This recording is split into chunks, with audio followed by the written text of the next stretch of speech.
dispatch rider number and obey him wo yinim na yede koy na nkosa line ye to aba. Knowing these things that I've discussed with you behind the scenes, no, I feel 2 years me kodru fia ye say Adwoa Sarfo koto ma bagbe. How?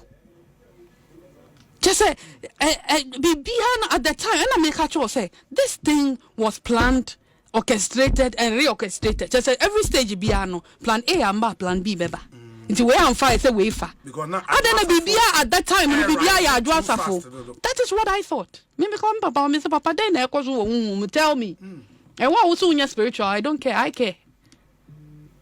It was spiritual. Just I orchestrated na abba into reality that go for be carrying it out. What's here? I bedroom. One of them two were defending. When a baba Adwoa, if you won't go for be a say, Ukrainian, but there was no way me, Namin Kohongo come as a move. But me, Mrs. say, I was any pan who is soon in a bang. I would dear Juma Shanensa. And in my time as deputy leader, NDC for credit me one dancing. As a deputy leader, I worked as a leader of the house. Me yamu ye juma.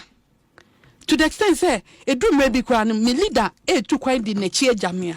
No one suru because when him say I'm competent, make me a juma or the Benjamin. To that no speaker, no more to quite. I can manage the house, I can say, or beba.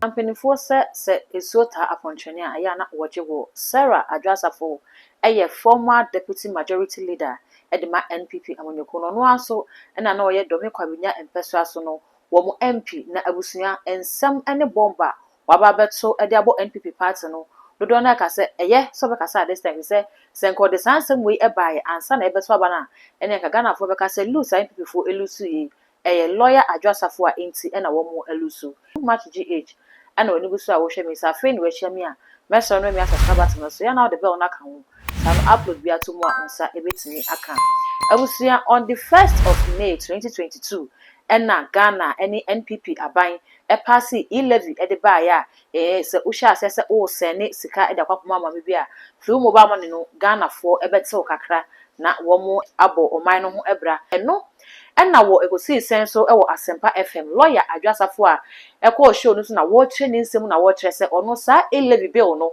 eno ne ade ba ko a wo ye e wo ne political career mu a wo de ne nsese ne bu eka se ni achievement ba ko pa no a wo hwe na chifu say baby a wo free ba no wo hie ofri hia fo fie wana se ofri hie mu na eba eno ntadra NPP ye wo madwene se omo de e-levy no eba no wo se ne papa etu ne fo na sorry fo ekasa kire no e kire ne se sade ya NPP fo wo mu de ebe emwa eno nti memma wo no emfa ne ho nkochem ampa wo tie ye ene wo twe ne ho edifi nti sa e-levy bill na NPP e de ba parliament no wo no lawyer Adwoa Sarfo a na won ka ho on the day of the e-levy vote no you were in parliament, right? Eventually after the principled position ene ade no we saw one day Senate voting because Adwoa Sarfo ended parliament. Now she nose mask, and there was this argument. Say, Adwoa Sarfo, Adwoa Sarfo. Were you the one? Name. Are you sure? Somewhere name. You had come down from US. Now about from US. Yeah. And no na. That time na private jet never farm about. No, me koba bebre. With me at that point, yes. Situation na me woman tina me koba and me bisa permission bia na ye de me ko na ba ko e kwato me ba panyini na de ne sa kwato me no ena ma me cheye but sa dan na me but na me mu ayedu na ma oba bia me wuvia me huhuru aha na me but me nim those within na omo so sa orchestrate yes and na we and nye me nua na fine ko see wo ba there is no officer your orchestration. To tarnish your image. Exactly. Make sana mi huno. And what you say plan A and plan B baby. But to the extent say because say you say me say ye afenyo marking as deputy leader member. Afenyo me nua ho pa friend sisi. But as to say you voting for him, I voted. you can say that before God. I can say that before God and man. And that day, Nankasano, majority leader, na me running late. Ono na or say Chamberlain Sabunsu. Ono na dini motorcade. Ebe farm you wakwemu. And I made the buy. Why do I go through all that stress? Me hear delay me leader. My car traffic more. Me mami me dispatch rider number. And obe yim wo yinim na yede koi. Na nkosa line ye to aba. Knowing these things that I've discussed with you behind the scenes, no, I feel 2 years me could do fear. Yes, I just for 2 ma bagbe. How? Just say, behind at the time, and I make a choice. Say this thing was planned, orchestrated, and reorchestrated. Just say every stage piano plan A and plan B, beba. Into where I'm fine, say wafer. Because now, I don't know, at that time, that is what I thought. Maybe come, Papa, Mr. Papa, then tell me. And what was so spiritual? I don't care. I care. It was spiritual. Just I orchestrated na abba into reality that go for be carrying it out. What's here? I bedroom. And I did same. Inti Mr. Ramo 1 and about 2. And the co-opposite Professor Michael Kwe. It was more than 2. From Momo side, Omo Dawson. And you are saying that on record. Say Omo Dawson. Monsieur Omo Dawson saying, sir. Omo Dawson saying, sir, I need 2. And the MPC Cobres Omo no mercy Omo because na consultations na there was a course na Omo dia Omo person Omo edebano and constant na bi mo asi Omo bo say yensu ye be ye ne ye pe. And to the sense as people were going to Mampenyi 1-on-1, yeah, they are drawing your evidence, yeah, what cameras, move for camera now, that's what me to know. I didn't yes and I know. Munko famra me type metro no, munko famra no. No more and a section of them too were defending. When a baba draw, if you won't go for Biako, Ukraine, and Suyako can, but there was no way me, Namin Kohongo come as a move. Minkoka. But me, Mrs. say. I was any pan who is soon in a bang. I would dear Juma Shanensa. And in my time as deputy leader, NDC for credit me one dance. As a deputy leader, I worked as a leader of the house. Me yamu ye Juma. To the extent say, a drum may be crowned me leader, to quite the neche jamia. No one suru. Because when him say I'm competent, make me a Juma or the Benjamin. To that no speaker no more to coin. I can manage the house. I can say or beba. It's why is it that Obi out there Juma can say we are shining some bills are passing during that time, unprecedented. Because me and a raising me democratic leadership.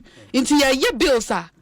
Both members 2-3 no my bre. Say dry and promise ye beye near ye. Ubenya members be honorable Joe Wise so no ya de or snake kunyanim near ye near bills are ye around that time from 2017 to 2021. Ye pass bills and kase boa abaino. Into a day na obeka say me ye juma we nyina awie no. Not my quiet day. Me think I me yimi free a traffic mun ka me da. What will be only me be a mempa dear? Me soon near the chia me body need me you. And I make no cry. Oh, cannot cry. I say, Ebia, which now papa was canty, and so many things. But if Makume near the Muna, I didn't know what snap traffic, Munamasabet na Parliament, just to go and vote no. Now, my macrana said no, so ye belusu. Belusi one anyway. In Tadana, I may babe yet no keke. There be. Now, what I want to say is say, Ghana funti, Domiko Benya funti. 1 2 tier Professor Michael Kwe, nenye 2, and ye 1. Consequently, I don't catch them say 1 year me. Then a campaigner, primary senior day court, near 1 pay. I dared them. That time, your national security minister, Ombra no mekasene 1 and ane ebrosa. And I nye 2 so. But you know, sir, national security, across I intel no. As to Nick, and go for no, you can't do maybe now. Carlos Befire or Titim, we didn't know or Titimu. Because numbers now too no ba out Ebeha and Kebehadri. Carlos had to do something, and he suffered it because of that. Thank you, we knew na Carlos no Cotitin on a say no. I didn't know Cosunusune, a ba out to send more numbers say, as in no cry in Mwasi, and I said, or Konokoye Bibina, where I didn't cry and to it. And then yes, I abandoned soon they declare speaker as Speaker of Parliament. It's a commotion in Bayern. Now I see a 2 abane foforo. But now I could do by 3, 4 a.m. Yes, there was consensus. It's just then I must say just a phone bagman by. It's yes, I best will be online about 4 a.m. Yes, sir, and one yes, what constitution no a bit creative vacuum. It is say you speaker. Our best way in the next president or spread or swear parliament in we are and so swear there cannot be a vacuum. It's a hard time no 4 no I think now yes I bet 275 year bet free will be a din 1 now.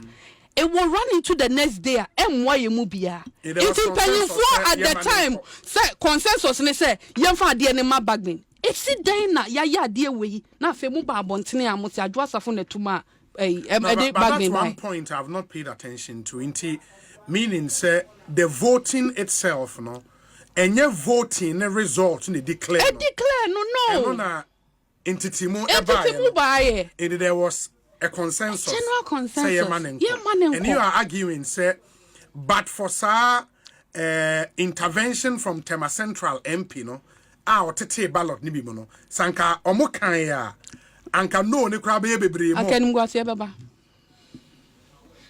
Tema West mo me Tema West akanum gwase ne be mo and on so suffer because of that sanki yenke ade no kwe na na de ba no no ade a wo ye no anka de anim gwase na eba na sa de ne course and yempene na ntokwa na we ya no ofam no tete na de ya de ne yes what ya wo he bebia no ne ko ne yes ne ko na sa wo behu asa wo parliamentary election yeah so de na wa wo hwe se ne ko na ebi bro so a wo ware wo hu so ware we wini so hu so ware se na ne ko no na colors e di be fam inti ya nkokan ya ba ene ye ka sa adwo asafo aba na ebe ka NDC for de ho ene de speaker Bagman by given the circumstances no any constitutional provision no and the fact that we can't create a vacuum yet mean can say that day no so you better abandon the whole day na president net ho that's not what the constitution says internet was say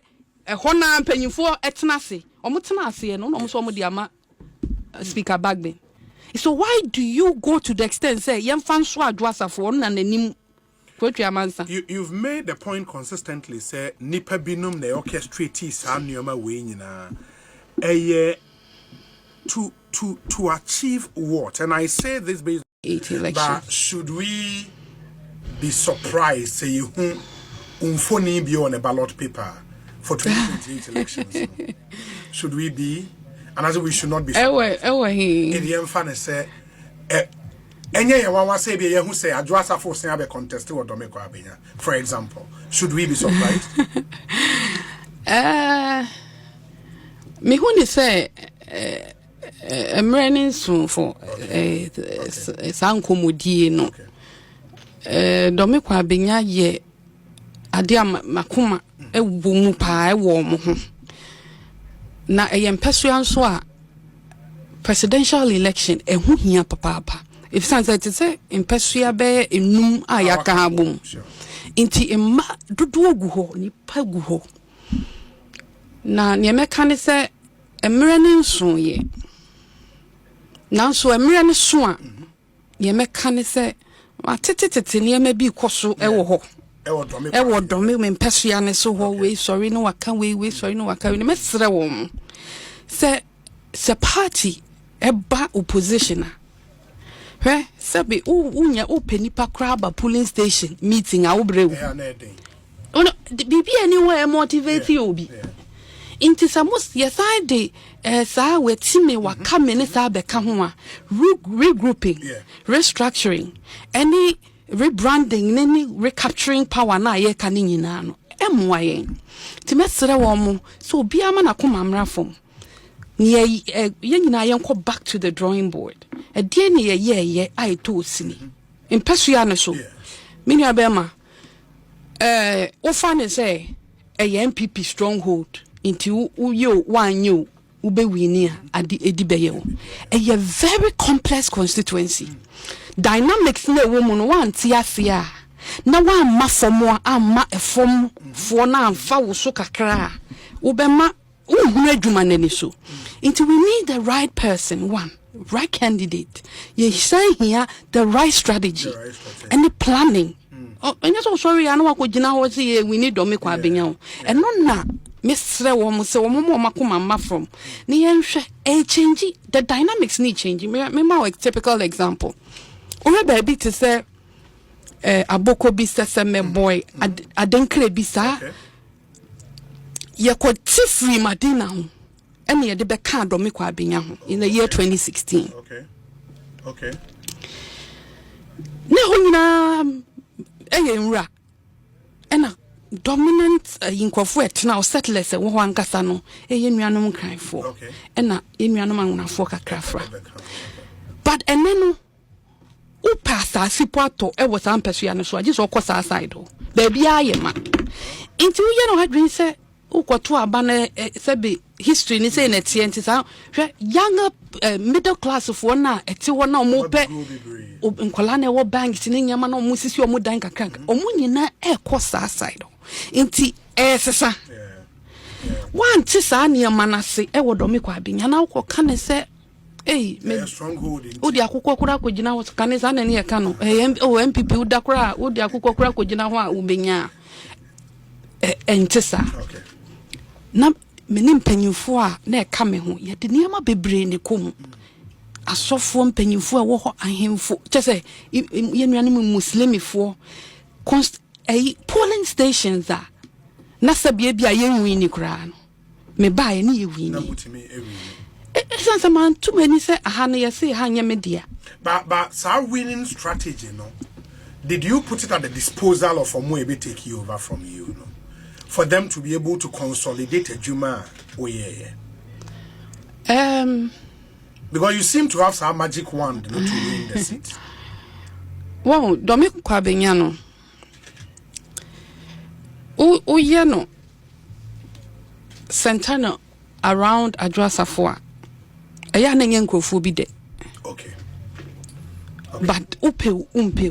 Adwoa Sarfo. That is the reality. Nanso minua bema agro na ye na anaye di ne friend amanyosem no. Enye baby na odo huni ne wano kwahihye wu ena adwuma no maye bida ena me free mu base ne wo hostel yen frɛ wo na wako yen misa wo na wo ka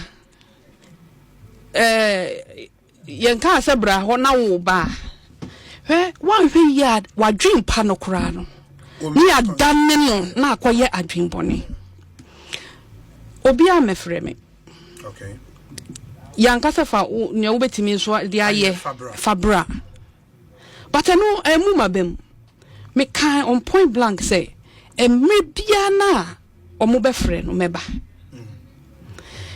Na otiwo untimintina hoza. Yeah. So I took a decision say middle belt. Aye baby ye fi. Ashanti region, Babuno, Bunu East, or that middle belt. No, I will be part of the campaign. Flag bearer campaign, and a national campaign. And so, me so near me nim kakra, efa mbebunu wano boabua, me so metimi aye edi aboa.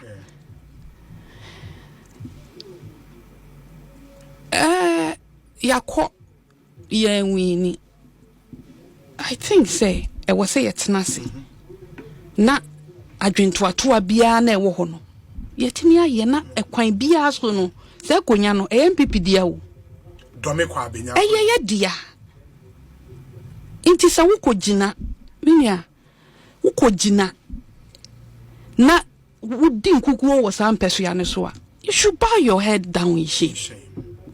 That's for the last victory in the constitution. And somehow lawyer Adwoa Sarfo akaye send your chain in semu fry any baby o so sa fade e was say wo pia bonte ba beka senya sade a na ye bu nsem bebre e de agu ne so ne nyina e na ya boaboa no amede aba besum mesrew na waja comment e wo video yi ase e dem na fe mi subscribe button ne so e ye too much gh ya fa bell ne ka ho sa no upload bi atom a onsa e betimi aka all the social media handles so cover e ye too much gh ho so ya kai say o subscribe na wa like ya share ama wo mi abi so enye bi ahwe that gold ɛne edi amegye so makra